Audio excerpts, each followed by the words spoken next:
mystery writers, welcome to Write a Killer Mystery, where we learn how to make a good mystery great. I'm Zara, Altair, a mystery author and course creator of Write a Killer Mystery. First, I'd like to thank all my patrons for their support for this video series and for my writing. And if you'd like to support Write a Killer Mystery, check out the Patreon link below. Okay, clues, conflict, tension, and twists.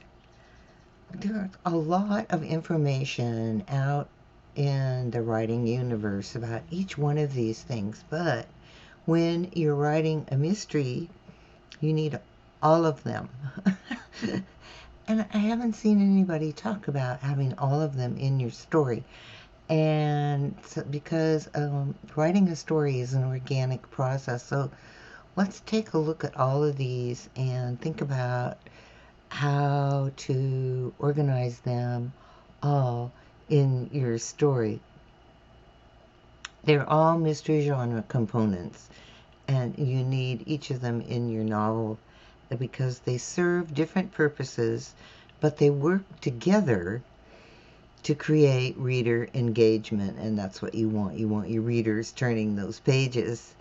A mystery is plot driven because you create a puzzle, and your sleuth looks for the truth, in other words, the identity of the killer.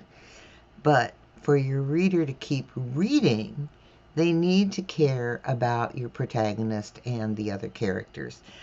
So each of these components, clues, conflict, tension, and twists, works to increase your reader's relationship with your hero or heroine. So let's talk a little bit about clues. Clues are details and bits of information that point your sleuth and the reader toward the villain. And your detective may notice a clue or overlook a clue, but it's there in your story. And also they can misinterpret a clue, what they see or what they hear. And just to note that physical evidence can be a clue, but not all clues are evidence. So let's quickly take a look at clues. They can be physical items the victim left behind: letters, notes, notebooks, a keepsake, tickets, ticket stubs, emails, text messages. In other words, anything that the victim left behind that might point to the villain. Other clues are your detective's dialogue with suspects. And this can include voicemail recordings and conversations with the detective and overheard conversations, dialogue with the detective's opponent, or love interest. Any one of these situations or with dialogue can present clues as well. Even hearsay and gossip can hide grains of truth that are clues. So you can have a lot of fun coming up with clues like that to plant in your mystery story. And also, background can contribute clues to your story. So cultural paradigms in the victim's world that make sense within that world, but may not make sense to the outside world. And when a victim is part of a specialized world, your detective may need to get to know that world in order for those pieces to make sense. Think Dick Francis and horse racing. A lot of the clues are centered around horse racing, so you need to help your reader understand the world the way that your sleuth does.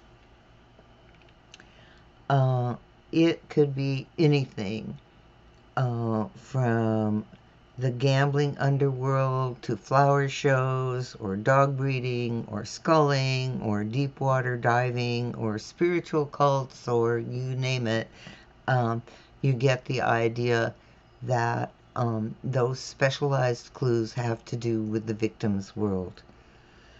Essentially, clues are anything the detective learns that point him or her toward the villain and resolving the mystery.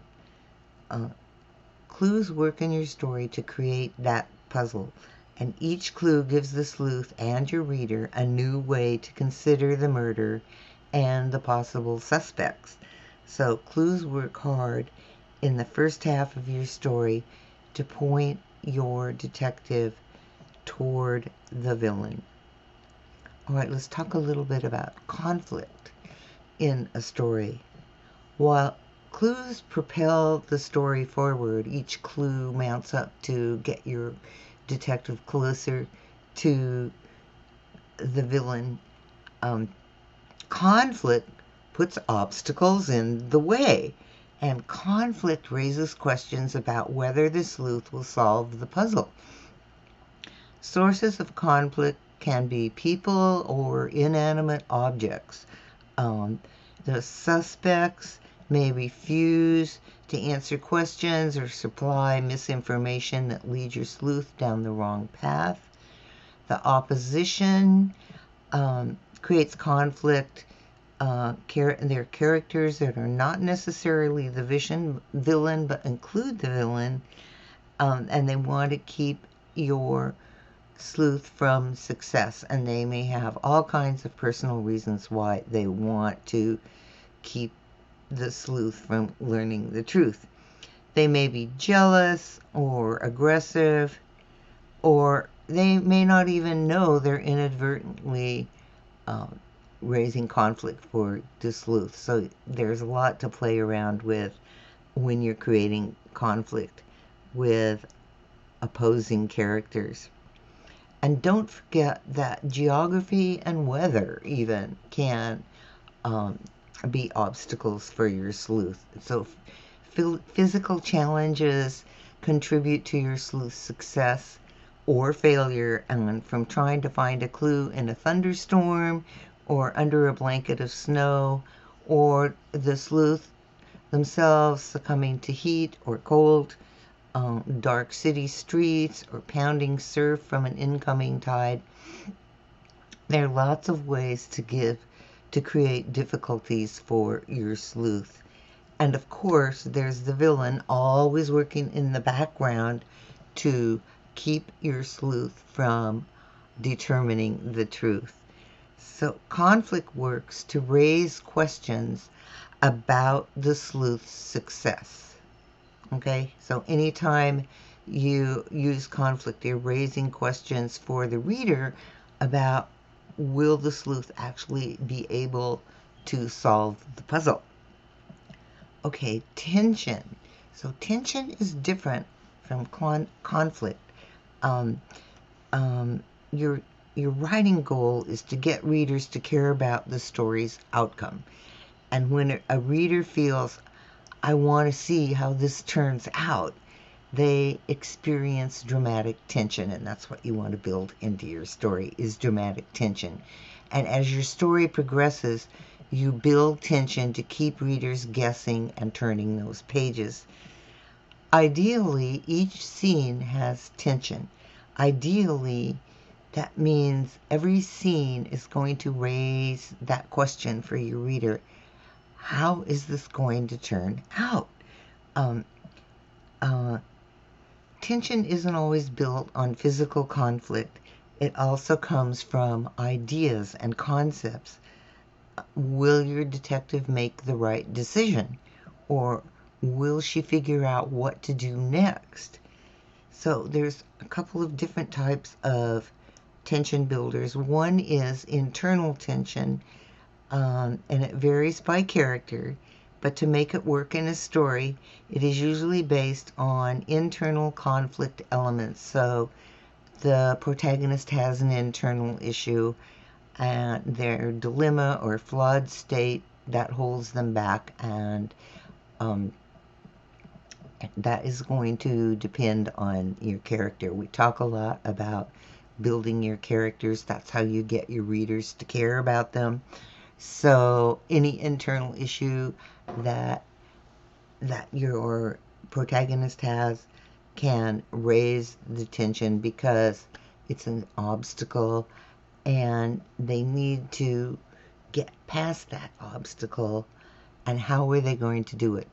That's what the reader wants to know. How are they going to do this? So they may have an inner goal, um, and that's the ideal state where the story pushes them. Um, their ideal state, of course, is to resolve the mystery and get back to life as usual.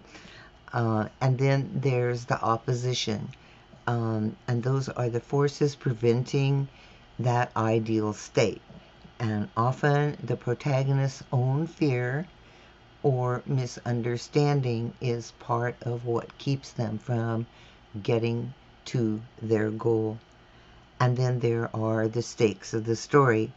And that's the positive or negative outcome of resolving or not resolving their internal predicament. So you can use this a lot in your scenes. So then there's external tension, and that's what readers call the story. And building external tension is combining your story elements, and you have your protagonist, and that's the character whose story it is, right? And in mystery, that's the sleuth. And then there's the problem, and the problem producing the predicament forced on the protagonist. In a mystery, the problem is finding out who the villain is. And the goal is what the protagonist thinks is the solution to the problem. And this is going to change over the course of your story, and especially at the midpoint. Your sleuth often has to rethink everything and set themselves off in a different direction, and that, of course, raises tension in your story. And also their motivation. What will be gained or lost from winning or not winning that solution? And this works really well in every scene. What will be gained or lost? When readers abandon a book, it's often because the outcome is predictable or the protagonist hasn't earned their involvement. And if the reader doesn't care about the protagonist and their struggles, they'll have a hard time caring about the outcome. So you definitely want to create that connection with your protagonist. All right. So careful use of external conflict elements poses dramatic questions for your reader, eliciting emotional anticipation regarding the story's ending. You want to build that emotional anticipation. What's going to happen? What's going to happen? Oh my gosh, has he really stubbed his toe? Is he going in the wrong direction? You want to raise these questions in your reader's mind because they want to see how the story is going to progress from that moment in time. And the anticipation for the reader can be emotional or intellectual, but the story must elicit questions for the reader. And they're questions about the outcome. So there's the smaller questions about the outcome of this particular scene, and the bigger question of the outcome of solving the big puzzle. All right. So emotional, dramatic questions stimulate emotional reactions, and that's what you want. You want emotional reactions in your reader. You want their empathy and their sympathy and their identification with the protagonist. It's essential for building emotional tension, and something meaningful must be at stake. If there's nothing at stake, then the reader's not going to care. So tension works to create emotional engagements with your story. And then twists. Twists are surprises for your reader. Everything changes. In mysteries, twists often come where a new light shines on old information. And of course, the final reveal of the villain is the big twist. You want to keep that hidden until the very end of your story. Knowing the type of twist you create allows you to give the right signals to your reader. So one type of twist is new information, and this works a lot in mysteries. New information turns that story, it's traditional fare in mysteries. Sherlock Holmes is a great example. You as the writer, provide information, clues, and opinions that lead the reader to a logical deduction about what happens. But as the story progresses, other bits of desperate, confusing, or seemingly irrelevant details are interspersed with the information. And when you present new information, the reader's former logical deductions are dislodged. The Netflix series Criminal, United Kingdom, France, Germany, pick one, is based on new information that turn to the results. So there's a new information. There's also a paradigm shift which can create a twist. And this twist, everything seems to be happening according to one set of presented facts. But then once contradictory evidence is revealed, it's impossible for the reader to go back to viewing the story in the same way. So think of The Matrix, where a computer programmer discovers he's in a simulation. Now, everything has changed. The reader's whole view of the situation has changed. In mysteries, the prime example of a paradigm shift is an unreliable narrator. The reader's led to believe a character is one type of person and then discovers they are not who they said they were. And this usually happens because the narrator leaves out important facts. So this is like Gillian Glynn's Gone Girl, where the narrator manipulates the reader the way she does the people around her. So twists help to reinvigorate your story and keep the reader wondering until that final twist when your protagonist reveals the killer. So the best way to use clues, conflict, tension is to build them scene by scene. So you blend each of these elements into a scene, and so you can ask yourself questions. Is there a clue to propel your sleuth forward? Is there someone or something that gets in the way, that keeps them from their goal? Does it raise a possibility that drives your reader to turn the page to discover what happens next? Or does the story direction change? So there's 4 ways you can play with each scene, and every scene doesn't need all 4, but you should aim for 3 in each scene. And if you check these elements in your story scene by scene, you're going to drive your story forward. And that's what you want, drive that story forward. So I hope this helps you understand how clues and conflicts and tension and twists all work together in a story. I've seen so many things where they focus on one, clues or conflict or tension or twist, but you need all of them in your story. So I thought I'd talk today about getting all these things, all of these story elements in your story. All right, thank you very much. If you found this helpful, Please subscribe and then click that little notification bell so you'll be notified when the next episode of Write a Killer Mystery is here. Thank you very much, and keep writing.